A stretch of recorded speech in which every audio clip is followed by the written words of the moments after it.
What's up, y'all? It's your girl, Jaleesa the Realist, and we back at it again with another video with a familiar face, you know what I'm saying?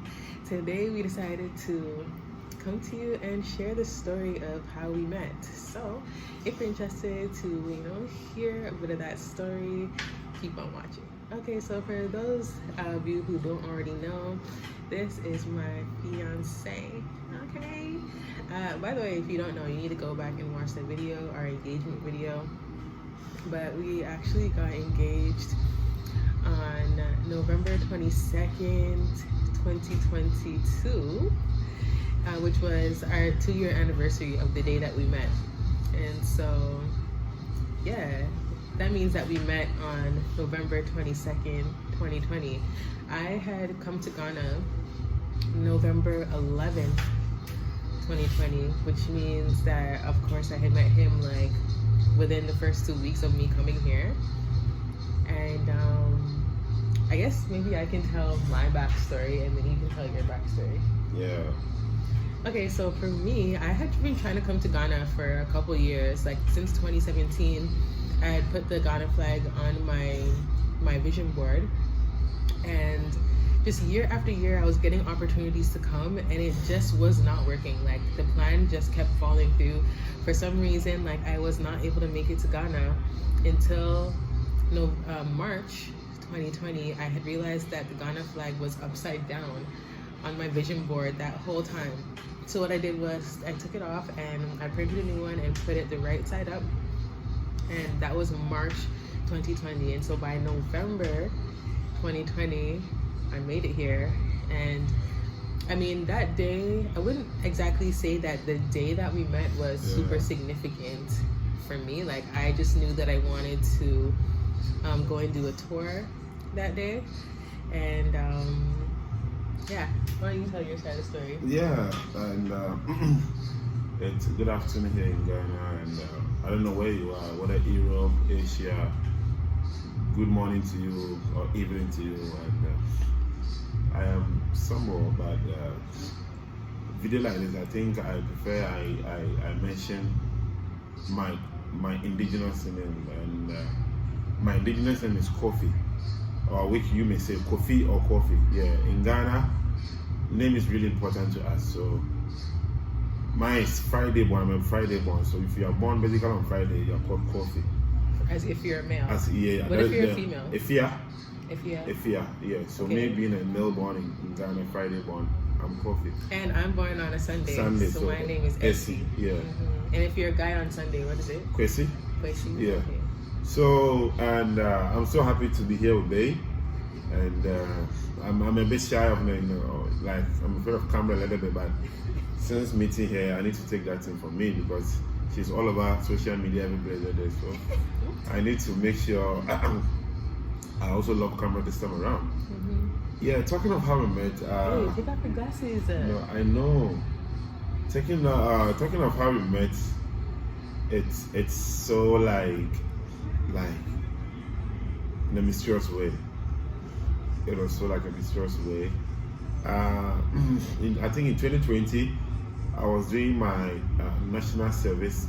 I don't know how you people know how about it, but in Ghana, We don't. if you complete university, you need to serve the government for 1 year based on where you want to work. So because of how I want to be a professional tour guide, I was able to do my national service or internship at the Cape Coast Castle. Cape Coast Castle is one of the buildings the British built during the slavery in Africa and also Ghana. So I was a tour guide over there.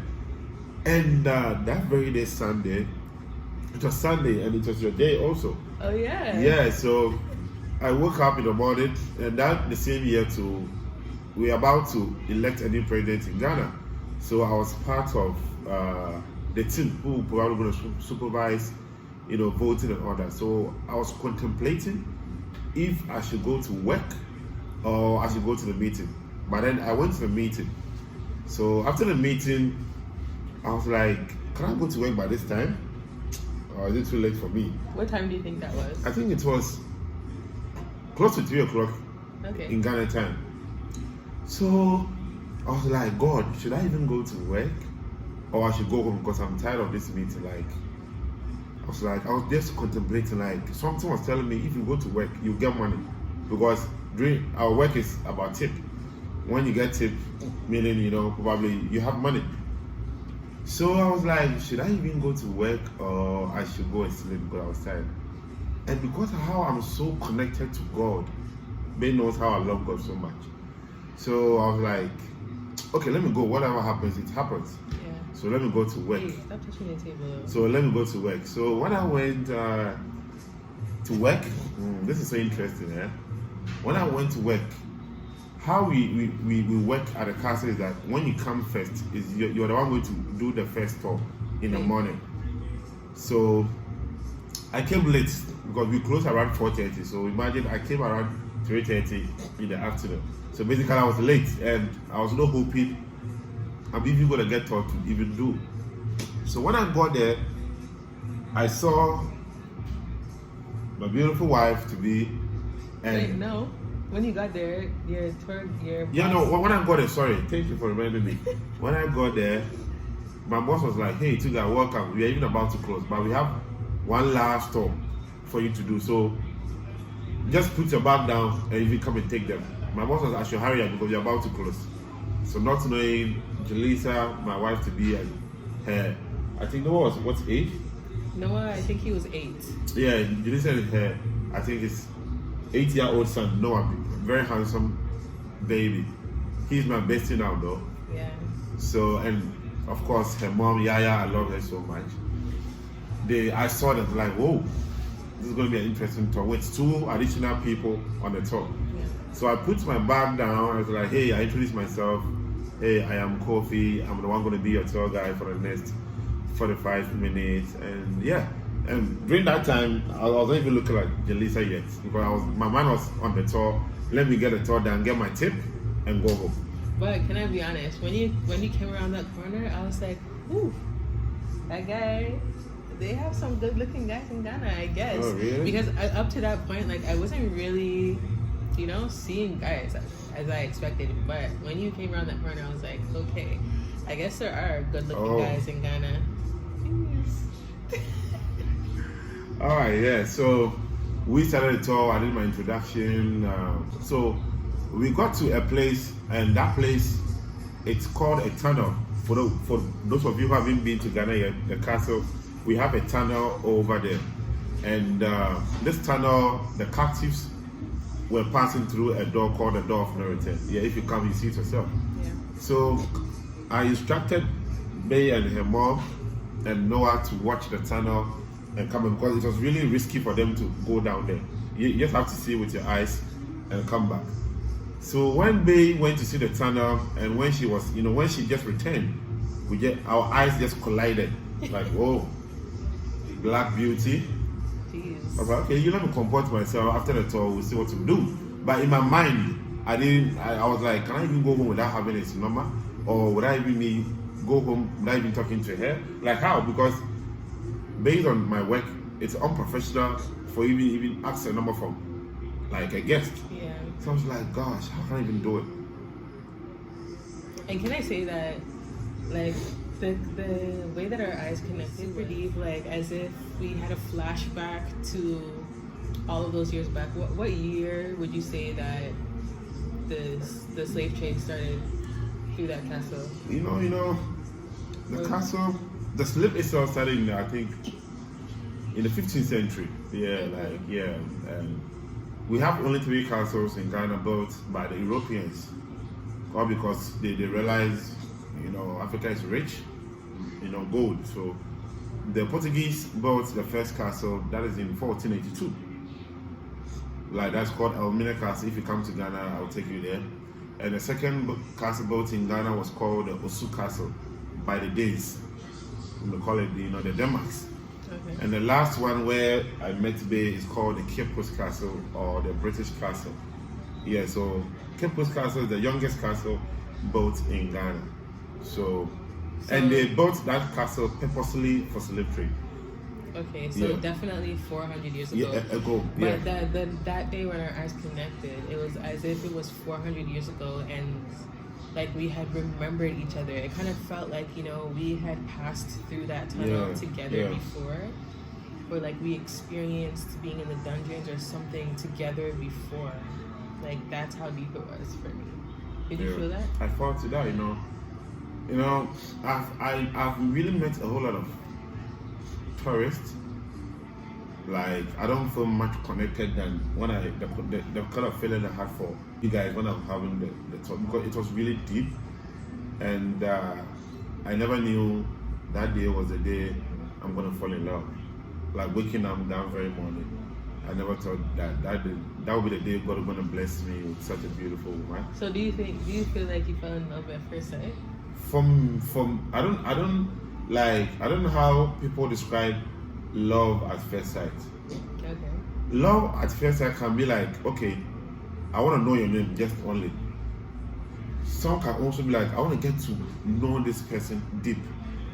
There are so many ways people normally mistake love at first sight. As in, you mean like lust? Yes, people can have love for you from the first sight, but it's not love, it's lust. So mine was deeper than being in love. I want to get to know more of them because I realized you're very intelligent also. From the first day I met you, you're very smart. So I was like, let me get deep. So I remember when I got home, I tested you like. Wait. Oh? Back it up. So we our eyes connected at the tunnel, and then. I think after we did the tour, and after everything, I summarized the tour and everything. And her mom was like, okay, you did a very good tour and we would love to probably hear from you. So do you have any card or any information that we could reach out to you? And I was not having card by that time. Mm-hmm. So I think your mom took my number.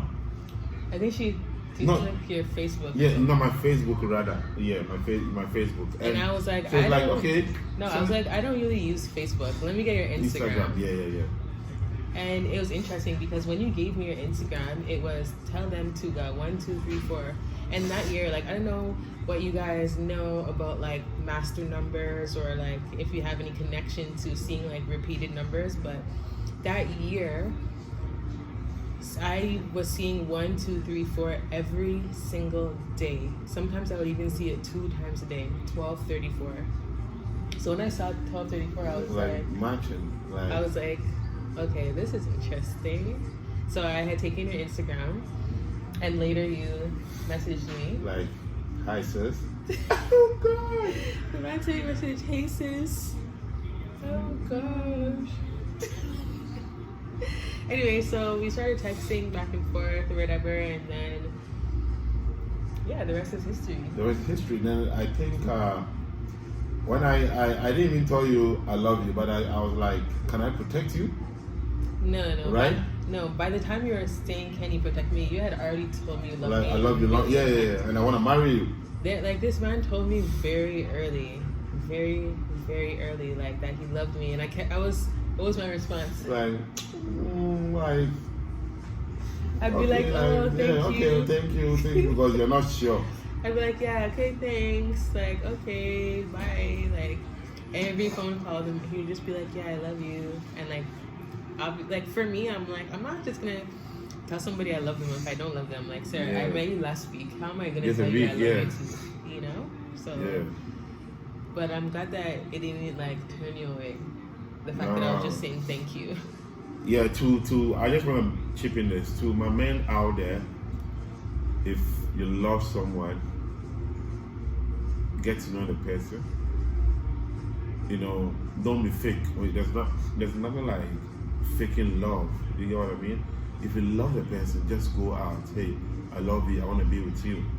I know people may ask or they're wondering like language barrier or culture shock. Like she's from Jamaica, Canada. I'm from Ghana. You like just imagine how our cultural differences would be. But then I really took my time to get to know her very well. So I think there was a phase there I started getting close to you. Like your son was using some words. For me, I was thinking it was kind of very insult to me. But it's normal in Canada. So I realized when I go to Canada, oh my gosh. So for Just example, normal. like Noah, he's an 8-year-old boy. If they were playing or something, Noah would be like, "Oh, you're trash." It's soft. Like, hey, I'm gonna blow. Hey. And he would get so upset, and I have to be like, listen, like that's just how. These are just the things that we say Every in day, North yeah. America. So when I go to Canada, I realize, oh, I gotta be cool Yeah. because it's Like normal. Like the way we diss each other, it's just jokes. it's normal. Like, but in Ghana, you can't just see someone randomly. And Like, tell them are they're you trash. trash? They'll slap you. Like, hey, man, be careful with your word. Yeah. But so talking to that, no, dating someone outside your culture, don't be too much like you're always upset with the girl or the guy. Like, just take it easy, get to know them. Like, individual differences, bring out your weakness. I'm gonna bring out my weakness. We solve it together, Yeah. and together it's gonna be a beautiful, like, yeah, just love is patience, okay? Yeah, and Don't- I think that is like the biggest thing that I noticed or really respected and appreciated about you, and Yeah. getting to know each other. Because listen, in Ghana, as a diasporan woman going to Ghana, it's not what we experience in like Toronto, for example. Like in Toronto, you could be dating someone 7 years, 10 years, 14 years, and they don't ask you to be their girl, much less to be their wife, right? But in Ghana, you can meet somebody today, and by tomorrow they're saying, yeah, I want to marry you. Yeah, just because. And so with that, like, I felt like, okay, like, relax. I just met you 2 days ago. You're saying you want to marry me, but like with you, you really, Yeah. I guess you kind of got that energy from me and was like, okay, I really just want to be patient with Yeah. you and getting to know you. And that patience really showed me, like, there's no rush. If there's an actual relationship that you're trying to build with me, like, there's time for us to get to know each other. And the next thing that really surprised me was, like, the next couple of weeks, I actually got really sick. Yeah, I remember Like, really that. sick to the Made point me where- walk like 10 minutes. I was like, oh my What? god. I didn't make you do anything. I didn't know you're staying far away, babe. But listen, so I got really sick to the point where a doctor had come to my house and like tied up an IV to my window Oh, to that give was me an really, IV. So I got sick and yeah, he decided that he wanted to come and check up on me. I told him where I lived, and at that time it seemed like far for him. Yeah, From where and he lived, which now it's not even far at all. But I guess because oh, it now was I'm okay. I'm okay I with guess that. it's because it was like, the Very first new to time. me, Yeah. Anyways, he had brought me bananas. I don't even like bananas, but I was like, wow, like the fact that you knew that I was sick and you brought me bananas, I really saw it as like really nourishment and like healing, Yeah, talking of how she wasn't feeling well too. Please, my brothers out there, if you want to come to Ghana, you are coming to Ghana. When you come, just be careful of food that you buy on the street also. Health tips. Water, it's going to be a challenge. But make sure you're able to know someone who has been in Ghana for long and have some tips from him or her about how you're going to go about it. Don't just come. I know you are on your own big girl or big boy, but it's really good that you seek advice from people who have been in Ghana to be able to get the best fruits, the best food, the best restaurant to eat, because it was really sad for me, like seeing her not feeling well. And I had gotten sick because I was just eating street food anyhow. So